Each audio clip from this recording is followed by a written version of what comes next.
നമസ്കാരം. തിരുവനന്തപുരം വിമാനത്താവളത്തിലെ IB ഉദ്യോഗസ്ഥയുടെ മരണത്തിൽ സഹപ്രവർത്തകനും IB ഉദ്യോഗസ്ഥനുമായ സുകാന്തിനെതിരെ കൂടുതൽ തെളിവുകളാണ് ഓരോ മണിക്കൂറിലും പുറത്തു വന്നുകൊണ്ടിരിക്കുന്നത്. സുകാന്ത് 25-കാരിയെ ശാരീരികമായും മാനസികമായും സാമ്പത്തികമായും ചൂഷണം ചെയ്തുവെന്ന് കുടുംബം പറഞ്ഞിരുന്നു. ഈ വാദങ്ങളെല്ലാം ശരിവെക്കുന്നതാണ് പോലീസിന്റെ കണ്ടെത്തലുകളും. യുവതിയെ ഗർഭഛിദ്രത്തിന് വിധേയമാക്കാൻ വ്യാജരേഖകൾ ഉണ്ടാക്കി എന്നാണ് അന്വേഷണ സംഘത്തിന്റെ കണ്ടെത്തൽ.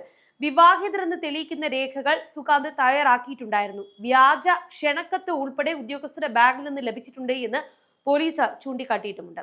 ജൂലൈ മാസത്തിൽ തിരുവനന്തപുരത്തെ ഒരു സ്വകാര്യ ആശുപത്രിയിൽ വെച്ചാണ് യുവതിയെ ഗർഭചിത്രത്തിന് വിധേയമാക്കിയത്. ഇതിനുശേഷം സുകാന്ത് വിവാഹത്തിൽ നിന്ന് പിന്മാറുകയായിരുന്നു. പെൺകുട്ടിയുടെ അബോർഷൻ സമയത്ത് സുകാന്ത് ഒപ്പം ചെന്നിരുന്നില്ല. മറ്റൊരു യുവതിയുടെ സാന്നിധ്യം കൂടി പോലീസ് സംശയിക്കുന്നുണ്ട്. മരണത്തിന് ഏതാനും ദിവസങ്ങൾക്ക് മുൻപ് വിവാഹത്തിന് സമ്മതമല്ല എന്ന് സുകാന്ത് യുവതിയുടെ അമ്മയ്ക്ക് ഒരു സന്ദേശവും അയച്ചിട്ടുണ്ട്. ഇത് പോലീസ് സ്ഥിരീകരിച്ചിട്ടുണ്ട്. ഇതിന് പിന്നാലെയാണ് പെൺകുട്ടി വലിയ മാനസിക സമ്മർദ്ദത്തിലായത്. ഇതായിരിക്കാം ആത്മഹത്യക്ക് കാരണമായത് എന്നാണ് പോലീസിന്റെ അനുമാനം. സുകാന്ത് സുരേഷിനെതിരെ പോലീസ് ബലാത്സംഗ കുറ്റം ചുമത്തുകയായിരുന്നു. ലൈംഗിക പീഡനത്തിന് തെളിവുകൾ ലഭിച്ച സാഹചര്യത്തിലാണ് പോലീസ് നടപടി കൈക്കൊണ്ടത്.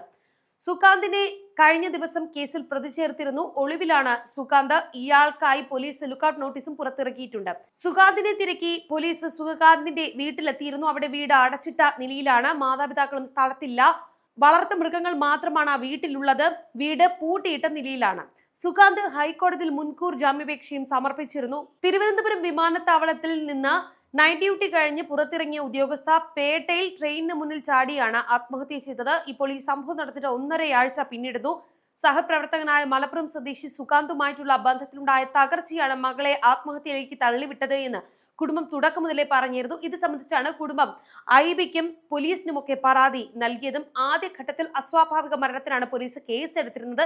പിന്നീട് സുകാന്തിനെ കേസിൽ പ്രതി ചേർക്കുകയായിരുന്നു. ബലാത്സംഗം, തട്ടിക്കൊണ്ടുപോകൽ തുടങ്ങിയ വകുപ്പുകൾ അനുസരിച്ചാണ് സുകാന്തിനെതിരെ പോലീസ് കേസെടുത്തത്. ഇക്കാര്യം പേട്ട പോലീസ് കോടതിയെ അറിയിക്കുന്നുണ്ട്.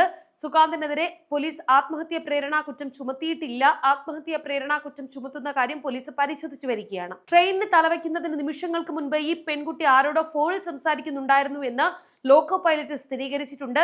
ഫോണിൽ സംസാരിക്കുകയായിരുന്ന പെൺകുട്ടി ട്രെയിൻ വരുന്നത് കണ്ട് വളരെ വേഗത്തിൽ റെയിൽവേ ട്രാക്കിൽ വന്ന് കിടക്കുകയായിരുന്നു എന്നാണ് ലോക്കോ പൈലറ്റ് മൊഴി നൽകിയിട്ടുള്ളത്.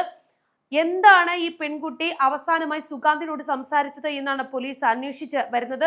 ഫോൺ ശാസ്ത്രീയ പരിശോധനയ്ക്ക് അയക്കുകയും ചെയ്തിട്ടുണ്ട്. ഫോൺ പൊട്ടിയ നിലയിലാണ് പോലീസിന് ലഭിച്ചത്. പ്രതി മുൻകൂർ ജാമ്യാപേക്ഷയുമായി കോടതിക്ക് മുൻപാകെ എത്തുമ്പോൾ ഒരു കാരണവശാലും ഇയാൾക്ക് ജാമ്യം നൽകരുത് എന്നാണ് പ്രോസിക്യൂഷൻ വാദിക്കുക.